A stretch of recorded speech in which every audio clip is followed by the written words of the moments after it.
on Bonnie's birthday, 2021, Bonnie? Yeah, 2021. That was the last one I had in March. Yeah. Because I had the rest of them in August 2020. He in the hospital. Yeah. And then when I was in New York, I had another heart attack. That's how I had the third stem. While I was waiting for the second heart attack, I had another one. Yeah, when I was in ICU, you know? Yeah. When was the last time you was in the hospital? I'm sorry, Mr. Ali. I'm sorry to interrupt you. No, I'm listening. The last time I went to the hospital. Yes, sir. The last time I went there was on Bonnie's birthday for the heart attack, you know, and last year, 2021. Yeah, 2021. Yeah. Yeah, so like I said, I still got problems, plus the age-related stuff and everything, you know. And, but the thing is, like I'm getting tired now, you know. Yeah. But the thing is, I'm going to go you up because you got more access to people. Huh? I said he's allergic to them drugs that K2 stuff that they be smoking in there. Yeah. Sometimes they smoke K2 in the prison? Yeah. Yeah, they would give me all this, experiment me on D-Marky because I'm a senior citizen and I'm older. I'm an inmate, so they be experimenting with a lot of heart medication, things like that. The blood pressure medication. I got high blood pressure too, you dig? So they experiment. Man, they had me taking like 10 different drugs every day. I couldn't even walk. You know, I couldn't even walk, man. I had to take myself off that stuff. You know, just be able to walk, I was in so much extraordinary pain because the side effects are joint pain. You know, nausea and things like that, swelling up throat, because my throat still swell up. You know, where I can't swallow? Yeah. You saying that the drugs are experimental? Right. They're generic experimental drugs. The nurse told us down there, when all this stuff was going on, she let everybody know experiment with drugs on. You know, different drugs and everything before they put them on the market per se. You know? What is it that they're claiming that the drugs are going to help you with? What is it? You open open the brain, you know, blood vessels in your brain too, you know, make you real dizzy and stuff, but that's a nitroglycerin. How do you take the nitroglycerin? You just put it on your tongue.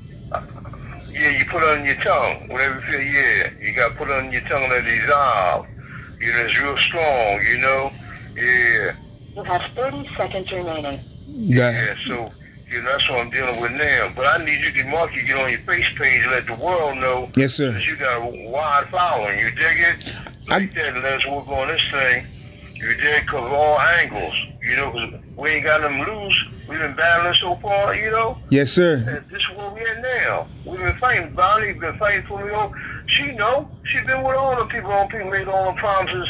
They ain't do nothing. You dig? Don't be weary no matter what.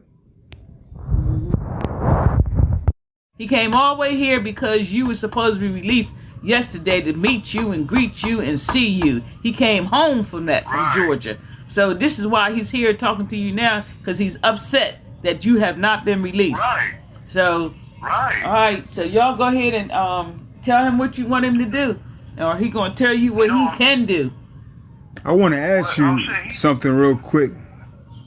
I want to ask you about your family, about your children and your grandbabies and the great-grandbabies not being able to see them. Right. What is it? The only time, like I said, How? my son, my son in Baltimore. He in Baltimore. My son in Baltimore, he died from that fentanyl back in 2018, right? Yes, he was like 43. And the only time I was able to see my grandkids is that from pictures of the funeral. All of them there, you know, my oldest one is 33. You know, I call them every other night and everything. My grandkids, you know, the oldest one is 14, my great-granddaughter, you know, area. But the thing is that I haven't seen them, never touched them, anything. Because always been in them shoes in the lockup where you can have winter visits, but I ain't never seen them on a winter visit. You know? So that's how Delaware been having me. Locked them in special housing using with no human contact. You know, we can't touch nobody because you're always chained behind your back with leg shackles on. And that's how I was in Delaware for 11 years, from 2000 to 2011, before they sent me back up here. You know, they tried to assault me in a cell on the 10th anniversary of 9/11. It was in 2011 on September 18th when I was in my cell praying, making salat. and the police tried to jump me while I was praying because they sent out a word that they was going to get a Muslim on the 10th anniversary of 911, you know? So it was just after Ramadan when they tried to jump me in the cell. So we had a trial in May 2012 where I beat the charge on standing your own ground because I was in the cell when they assaulted me, so I beat the charge for self-defense. So as soon as I beat the case, they sent me up here and put me in the MCU. That's how I got the jersey in October of 2012. You know, because at the time, I can't think of the superintendent's name. The black superintendent was there. He kept saying, we ain't going to have nobody going around here that just be the case, you know, so on police walking around here in the prison. So instead of them let me out, they sent me up here and put me in MCU. And that's why I've been in Jersey now 11 years. You know? Yeah, so... And you just had a grandson that died, too. Mighty's son died, so... Yeah, my grandson, Mighty's Jr. My grandson. You said Mighty's? You know? Yeah, Mighty is. I don't know Mighty's. I want to know if I know Arya, though. How old is Arya? You know Mighty, my son? I don't think I do, but how old is Arya? Arya, the cruel. You know, because a lot of friends was on the one that was in the Panther Party. He was in New York, Chicago, and Detroit. They tried to make me tell on him I refused, so they denied me parole. Howard Castle was the chairman of the parole board then. But they needed somebody to speak about work release and the academics. So they came down to Georgetown and got me, and that's how I got out. The next week, they gave me $200 anything. I came home, you know, September 20th for a weekend pass. You know, first one to get a pass and everything. You know, out of Georgetown, Smyrna and everything, but that's how I got out. And then, in the summer of 1975, the Aryan Brotherhood, this racist group down there, this gang, they was drunk. So you said the Aryans? Jones, the Aryan Brotherhood? Yeah, you're right, what they did. In May 1975, the same building where Sergeant Ford got killed at in 2017, well, they kidnapped Officer Jones and Officer Neff. You dig it? And held them hostage, you know, in the cell. So they let me out of my cell, so I came in there and took the knives from them guys and freed Officer Neff and Officer Jones.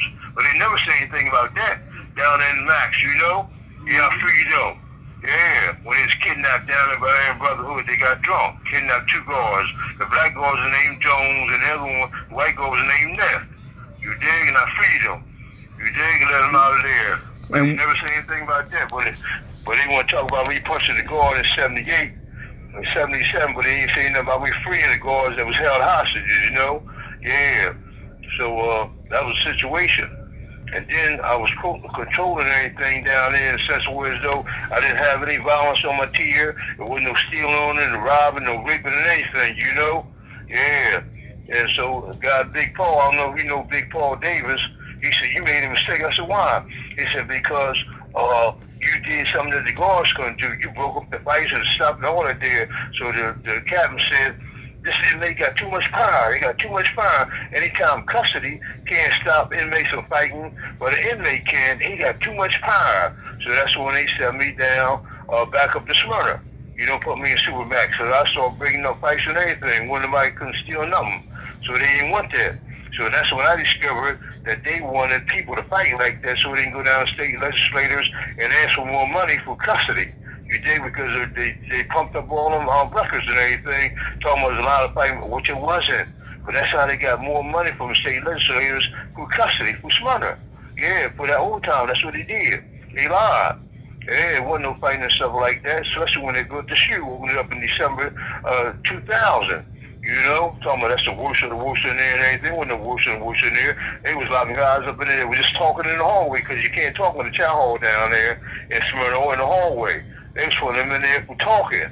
Just to keep the population up in there to a high level. Because the federal government was paying them too, you know, for doing that. Well, Brother Ali, you said when they let you out of jail, when they pardoned you, then the governor brought you home, they gave you a position. I missed the title of the position, the work that you were doing. Executive director of the Women's House Authority. The executive director of the Women's House Authority. Wow. When I was 21. When my son's 21, I just want him to be alive and free. When I was 21, I was in jail.